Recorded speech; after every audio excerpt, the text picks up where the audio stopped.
Oke, halo guys, welcome back to Muda Belajar Investasi, teman trading dan investasi kalian. Oke, jadi hari ini gue cuma mau market update aja dan beberapa saham yang mau gue bagikan. Di sini ada banyak ya, jadi teman-teman silakan disimak. Jadi IHSG masih di area-area sini, ya masih bagus lah ya dia berada di sini. Cuman rasa-rasanya kalau buat gaspol ke atas jangan dulu deh gitu ya. Belum bisa dulu kayaknya. Kenapa kayak begitu? Karena kita lihat nih ya, market kita ini ditopang sama nih yang terbesar ya. Gue urutin dari bobot terbesar di IHSG. Sekarang market capnya itu adalah brand ya. Brand, BCA, AMMN, TPIA, BBRI, Bayan, Bank Mandiri, Telkom, DSSA, ASI ya. Jadi ini 10 nih, kita lihat 10 aja market cap terbesarnya, 11 sama BBNI ya. Mereka ini lagi mau koreksi. Jadi kita ngelihat IHSG ini pergerakannya mirip-mirip sama si brand. Kita lihat brand. Ini gua hapus dulu. Ini brand juga lagi mau koreksi, yang dia naik kenceng terus dia mau koreksi. Lalu selanjutnya siapa tadi? Kita lihat BBCA. Nah, BBCA. Dia juga tuh naik mau koreksi candlenya. Ya, jadi dari market cap terbesar kedua itu ya brand dan BBCA juga mau koreksi ya. Udah koreksi malah hari ini. Oh, hari ini naik 0,25% karena opennya gap up. Nah, kita lihat lagi. AMMN, TPIA, BBRI. Nah, AMMN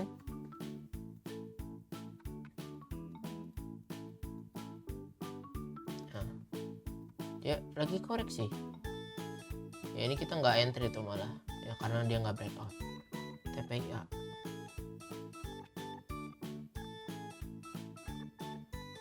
nah ini nih ya, ini breakout nih, bagus. Kita punya barang nih. BBRI masih downtrend ya, di BBRI pun mau koreksi. Jadi kalau misalnya kita lihat 5 bobot terberat di IHSG ya, IHSG kemungkinan besar akan koreksi dulu gitu. Jadi kalian jangan FOMO atau wah ini kayaknya bakal rally kencang ya. Nanti sih semoga rally kencang, pasti harusnya rally kencang. Lalu kalau misalnya kita ngelihat the Fed gitu kan, ada kita tunggu gitu ya, katanya the Fed itu mau ada pangkas suku bunga gitu. Kemungkinan besar perbankan di Indonesia akan ada dampak ya. Rupiah kita menguat ya, kemungkinan besar ada investor asing akan masuk ke Indonesia, karena jikalau Jerome Powell bilang ada pangkasan suku bunga ya, artinya good news buat rupiah dan Indonesia gitu. Jadi kita mau bahas sahamnya aja langsung. Breeze ya, yang pertama Breeze ini saham yang uptrend, lalu dia koreksi, lalu dia rebound lagi dan dia koreksi lagi. Sebetulnya Breeze ini menarik ketika kita lihat koreksinya dia ini masih di area uptrend, lalu dia koreksi di area Fibonacci 61,8, dia sideways di sini. Jadi menurut gua nih Breeze menarik buat kita pantau dulu ya, apakah dia rebound atau enggak. Karena ini dia kemungkinan besar 9 Juli, malah hari ini 10 Juli dia koreksi lagi. Jadi kalau kita lihat bandarmologi ya, hari ini dijual-jual nih barangnya sama AK sama MG ya. Jadi dia kayak ya masih jualan barang ya, tapi CC beli, tapi belinya cuma baru 5 miliar gitu, sedangkan si AK jual 17 miliar. Jadi untuk Breeze kita wait and see dulu apakah dia rebound atau dia makin koreksi ke area 2300 ya. Tapi kalau dia rebound maka potensi untuk kita entry ya dengan target price ke 2680. Kita ambil high-nya 1 Juli ini. Kalau dia break dari situ lagi maka Breeze ini menarik, bisa sampai ke 2870 ya di sini. Kalau dia break lagi, jadi misalkan kita opsi adalah di sini ya, dia break target terdekat ini 4%, tapi kalau dia break dari sini dia bisa ke resist sini ya. Kalau break lagi maka bisa ke 17%. Oke, jadi sebetulnya untuk Breeze sendiri masih menarik. Tunggu kalau dia benar rebound gak dari Fibo 61,8 ini ya, seperti itu. Kalau misalnya kita ngelihat dari MACD kan turun, stokastik kan turun dulu tuh, MACD juga kelihatan turun dulu, maka jangan langsung kita entry. Kita udah dikasih tahu nih ya ini bakal turun dulu, ya jangan entry dulu, tunggu sampai dia rebound. Oke. Nah itu untuk BRIS, dan masih didistribusi juga kan. Nah lalu yang kedua yang menarik sebetulnya adalah MBMA. MBMA menarik ya. Nah ini kan downtrend parah ya, downtrend terus dia reversal, terus dia sideways begini. Nah, apakah dia bisa berhasil ke atas MA 200 lagi? Nah itu resist yang cukup kuat juga buat MBMA. Kalau misalkan dia bisa ya menarik, bagus gitu. Tapi kalau nggak bisa ya udah ntar dulu. Kita lihat di sini tuh resist tuh kan. Ya, kalau dia break, mantap, maka bagus ya. Terserah teman-teman mau entry-nya di berapa. Karena di MACD bagus, ya RSI juga bagus, stokastik juga ya masih sedang-sedang aja. Kalau kita ngeliat Broksum Big Akum tuh ya, PD beli 16 miliar ya, lebih banyak nih dari BRIS ya. Jadi BRIS yang beli paling atas aja cuma 5 miliar, sedangkan di MBMA PD ini beli 16 miliar. Jadi MBMA menarik ya, entry-nya berapa ya, ada beberapa opsi teman-teman. Misalkan mau break dari sini boleh ya, atau mau break dari sini tunggu breakout segitiganya, triangle-nya boleh gak ya, boleh-boleh aja ya kayak gini. Yang penting adalah stop loss siap. Nah, kalau gue sih akan seperti ini, stop loss 9-10% dengan target mungkin 12%. Ya ini untuk MBMA. Jadi kita lihat MBMA Broksum yang menarik. Coba kita lihat foreign ya. Nah, foreign juga akumulasi 14,8 kemarin, hari ini 5,2 miliar. Oke. Jadi lumayan lah buat trade kecil-kecil, simple-simple, jangan terlalu gede-gede banget ya. Ini untuk MBMA. Lalu SMIL. Nah, SMIL ini juga kelihatannya menarik nih, saham reversal ke uptrend gitu ya. Terus dia kemarin koreksi 7%, habis itu rebound, bikin hammer, bagi dividen malah naik lagi ya. Tapi dividennya kecil lah ini. Ini saham kecil. Kita lihat volumenya tapi ya cuma net value 6,2 miliar. Jadi ini saham kecil ya. Stokastik harusnya udah jenuh nih, harusnya turun dulu. Tapi MACD bilang masih bisa naik, dan RSI bilang strong uptrend. Jadi kapan beli SMIL ya? Kalau menurut gue sih jangan dibeli dulu langsung, karena harusnya dia koreksi dulu. Ini udah kencang banget coy naiknya. Ya koreksi dulu kayak ke sini 200. Ya kalau sekarang ini 240 menurut gue terlalu pucuk buat kita beli SMIL.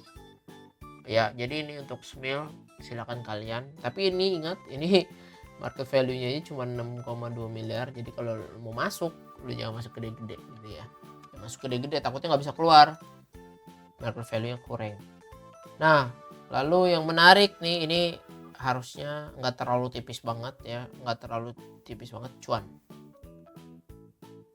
Cuan ini saham yang menarik. Kemarin kan gue sempat analisa, ternyata dia breakdown triangle, targetnya kemana nih, ke garis biru kan, ternyata dia benar turun ke area 9.000. Jadi ini triangle-nya dia nggak breakout, tapi dia breakdown, tapi dia turun ke resistance dia yang sekarang becoming support.